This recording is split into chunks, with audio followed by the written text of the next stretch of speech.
നമസ്കാരം. എയ്സിന്റെ മറ്റൊരു കെമിസ്ട്രി ക്ലാസ്സിലോട്ട് എല്ലാവർക്കും സ്വാഗതം. ഇന്ന് നമ്മൾ ഡിസ്കസ് ചെയ്യാൻ പോകുന്നത് PYQ ക്വസ്റ്റ്യൻസ് ആണ്. അതിൽ ക്വസ്റ്റ്യൻ പേപ്പർ കോഡ് 29/2021 ചോദിച്ചിരിക്കുന്ന കെമിസ്ട്രി ക്വസ്റ്റ്യൻസ് ആണ് ഇന്നത്തെ ക്ലാസ്സിൽ ഡിസ്കസ് ചെയ്യുന്നത്. നമുക്ക് നോക്കാം. Category number 29/2021. ഫസ്റ്റ് ക്വസ്റ്റ്യൻ ആണ്: ഒരു മൂലകത്തിന്റെ രാസപ്രവർത്തനത്തിൽ നിർണായക പങ്ക് വഹിക്കുന്ന അറ്റോമിക കണികകൾ ഏവ? 4 ഓപ്ഷൻസ് ഉണ്ട്: electron, neutron, proton and positron. ഉത്തരം വാക്ക് നോക്കണം. രാസപ്രവർത്തനത്തിൽ നിർണായക പങ്ക് വഹിക്കുന്ന കണിക എന്നറിയപ്പെടുന്നത് ഇലക്ട്രോൺ ആണ്. രാസപ്രവർത്തനത്തിൽ നിർണായക പങ്ക് വഹിക്കുന്ന കണിക മാത്രമല്ല, ഒരു പദാർത്ഥത്തിന്റെ രാസ സ്വഭാവം എന്തായി തീരണം എന്ന് നിശ്ചയിക്കുന്നത് വരെ ഇലക്ട്രോണുകളാണ്.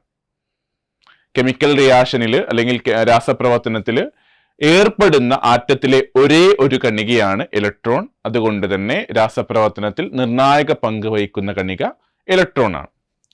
ആറ്റത്തിലെ നെഗറ്റീവ് ചാർജുള്ള കണികയാണ് ഇലക്ട്രോൺ. ആ സമയത്ത് ചാർജ് ഇല്ലാത്ത കണികയാണ് ന്യൂട്രോൺ. എന്നാൽ പോസിറ്റീവ് ചാർജുള്ള കണികയാണ് പ്രോട്ടോൺ. മാത്രമല്ല, ഒരാറ്റത്തിന്റെ ഐഡന്റിറ്റി കാർഡ്, തിരിച്ചറിയൽ കാർഡ്, ഫിംഗർ പ്രിന്റ് എന്നൊക്കെ അറിയപ്പെടുന്ന കണികയാണ് പ്രോട്ടോൺ. പോസിറ്റീവ് ചാർജുള്ള ഇലക്ട്രോണുകളെ വിളിക്കുന്ന പേരാണ് പോസിട്രോണുകൾ എന്നുള്ളത്. നമുക്ക് അടുത്തൊരു ക്വസ്റ്റ്യനിലോട്ട് പോകാം. അടുത്ത ക്വസ്റ്റ്യൻ ആണ്: കെലാമിൻ ഏത് ലോഹത്തിന്റെ അയിരാണ്? 4 ഓപ്ഷൻസ് ഉണ്ട്: calcium, magnesium, zinc, manganese. Calamine എന്ന് പറയുന്നത് സിങ്കിന്റെ അയിരാണ്. സിങ്കിന്റെ അയിരുകളാണ്: ഒന്ന് സിങ്ക് ബ്ലെൻഡ്, രാസസൂത്രം ZnS. സിങ്ക് ബ്ലെൻഡിനെ വിളിക്കുന്ന മറ്റൊരു പേരാണ് സ്പെലറൈറ്റ്.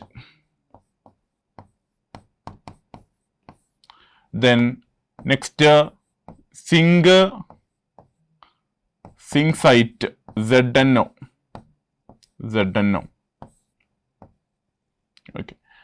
Then kelamin.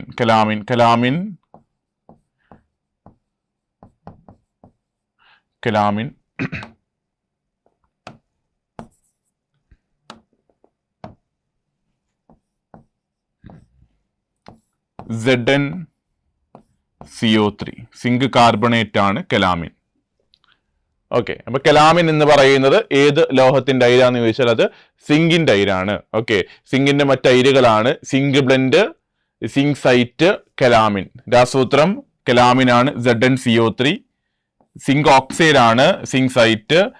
സിങ്ക് സൾഫൈഡ് ആണ് സിങ്ക് ബ്ലെൻഡ് അല്ലെങ്കിൽ സ്പെലറൈറ്റ് എന്നറിയപ്പെടുന്നത്. നിരന്തരം ചോദിക്കുന്ന PSC വളരെ പ്രിയപ്പെട്ട ക്വസ്റ്റ്യനിലൊന്നാണിത്. ഓക്കെ, ശ്രദ്ധിക്കാം. അടുത്തൊരു ക്വസ്റ്റ്യൻ ആണ്: ഭാവിയിലെ ഇന്ധനം എന്നറിയപ്പെടുന്നത് ആരാന്നുള്ളത്. ഭാവിയിലെ ഇന്ധനമാണ് ഹൈഡ്രജൻ. ഫ്യൂച്ചർ ഫ്യൂവൽ എന്നറിയപ്പെടുന്നത് ഹൈഡ്രജൻ ആണ്. ഓക്കെ, ആ സമയത്ത് ഇവിടെ നമുക്ക് നോക്കാവുന്ന മറ്റു 3 ഓപ്ഷൻസ് ഉണ്ട്. Carbon dioxide. ഓക്കെ, ജ്വലിക്കുന്നതിനെ കെടുത്തുന്ന വാതകമാണ് ഏത്? Carbon dioxide. ഓക്കെ, എന്നാൽ അതേപോലെ അഗ്നിശമനങ്ങളിൽ ഉപയോഗിക്കുന്ന വാതകം എന്നൊക്കെ ചോദിക്കാം. കാർബൺ ഡൈ ഓക്സൈഡ് ആണ്. ജ്വലിക്കുന്നതിനെ നിയന്ത്രിക്കുന്ന വാതകമാണ് നൈട്രജൻ. ജ്വലിക്കുന്നതിനെ നിയന്ത്രിക്കുന്ന വാതകമാണ് നൈട്രജൻ.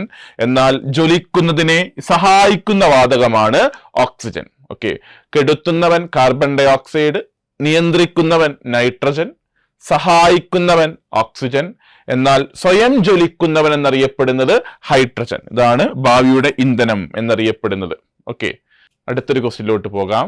ബാത്തിങ് സോപ്പ് നിർമ്മാണത്തിന് ഉപയോഗിക്കുന്ന പൊട്ടാസ്യ സംയുക്തം. ബാത്തിങ് സോപ്പ് നിർമ്മാണത്തിന് ഉപയോഗിക്കുന്ന പൊട്ടാസ്യ സംയുക്തം. Option: potassium chloride, potassium sulphate, potassium hydroxide, potassium bromide. ഇതില് പൊട്ടാസ്യം ഹൈഡ്രോക്സൈഡ് ആണ് ബാത്തിങ് സോപ്പ് നിർമ്മാണങ്ങൾക്ക് ഉപയോഗിക്കുന്ന പൊട്ടാസ്യ സംയുക്തം. Potassium hydroxide, KOH. പൊട്ടാസ്യം ഹൈഡ്രോക്സൈഡിനെ വിളിക്കുന്ന മറ്റൊരു ചെല്ലപ്പേരാണ് കാസ്റ്റിക് പൊട്ടാഷ്. പൊട്ടാഷ് എന്നറിയപ്പെടുന്ന വസ്തുവാണ് പൊട്ടാസ്യം ഹൈഡ്രോക്സൈഡ്. ബാത്തിങ് സോപ്പ് നിർമ്മാണങ്ങൾക്ക് ഉപയോഗിക്കുന്ന പൊട്ടാസ്യം സംയുക്തമാണ്. സമയത്ത് വാഷിംഗ് സോപ്പ് നിർമ്മാണങ്ങൾ ചോദിക്കാറുണ്ട്.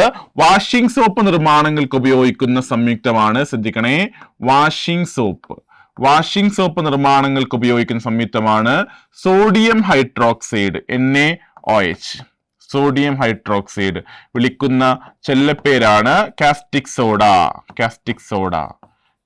സോഡ എന്നറിയപ്പെടുന്ന വസ്തുവാണ് sodium hydroxide, NaOH. Washing soap ആണെങ്കിൽ സോഡിയം ഹൈഡ്രോക്സൈഡ് ആയിരിക്കും. ബാത്തിങ് സോപ്പ് ആണെങ്കിൽ അത് പൊട്ടാസ്യം സംയുക്തം എന്ന് എടുത്ത് പറഞ്ഞിട്ടുണ്ട്. ഇനി അതല്ല, ബാത്തിങ് സോപ്പ് നിർമ്മാണങ്ങൾക്ക് ഉപയോഗിക്കുന്ന രാസവസ്തു എന്നൊക്കെ പറഞ്ഞ് ചോദിക്കാറുണ്ട്. ആൽക്കലി അല്ലെങ്കിൽ ബേസ് എന്ന് പറഞ്ഞ് ചോദിക്കാറുണ്ട്. എങ്ങനെ ചോദിച്ചാലും ബാത്തിങ് സോപ്പ് ആണെങ്കിൽ ഇത് പൊട്ടാസ്യം ഹൈഡ്രോക്സൈഡും, വാഷിംഗ് സോപ്പിലാണോ ചോദ്യമെങ്കിൽ അത് സോഡിയം ഹൈഡ്രോക്സൈഡുമാണ്. ഇനി ഇവിടെ പൊട്ടാസ്യം ക്ലോറൈഡ് ഉണ്ട്. Potassium chloride that is KCl വിളിക്കുന്ന അറിയപ്പെടുന്ന പേരാണ് ഇന്ദുപ്പ് എന്നറിയപ്പെടുന്നു. ഹലൈഡ് സാൾട്ട് എന്ന് വിളിക്കും. ഹലൈഡ് സാൾട്ട് എന്നറിയപ്പെടുന്ന വസ്തുവാണ് KCl, പൊട്ടാസ്യം ക്ലോറൈഡ്. ഓക്കെ, അടുത്ത ക്വസ്റ്റ്യൻ ആണ്, ലസൈൻസ് പരീക്ഷണത്തിലൂടെ തിരിച്ചറിയുന്നതിന് സാധിക്കാത്ത മൂലകം ഏതാന്നുള്ളത്.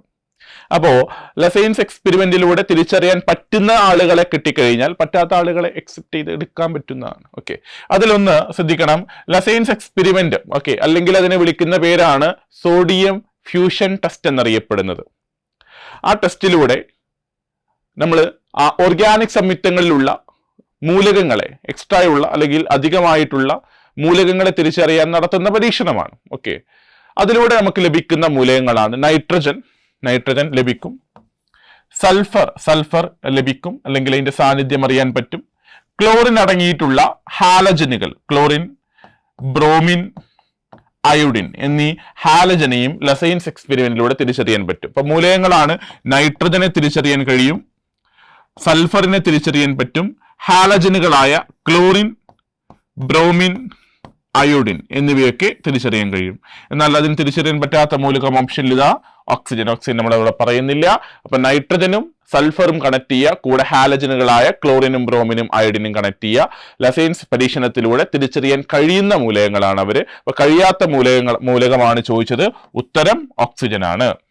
അപ്പോൾ 5 ക്വസ്റ്റ്യൻസ് ആണ് നമ്മൾ ഡിസ്കസ് ചെയ്തത്. 2021 29/2021 ക്വസ്റ്റ്യൻ പേപ്പറിലെ ക്വസ്റ്റ്യൻസ് ആണ്.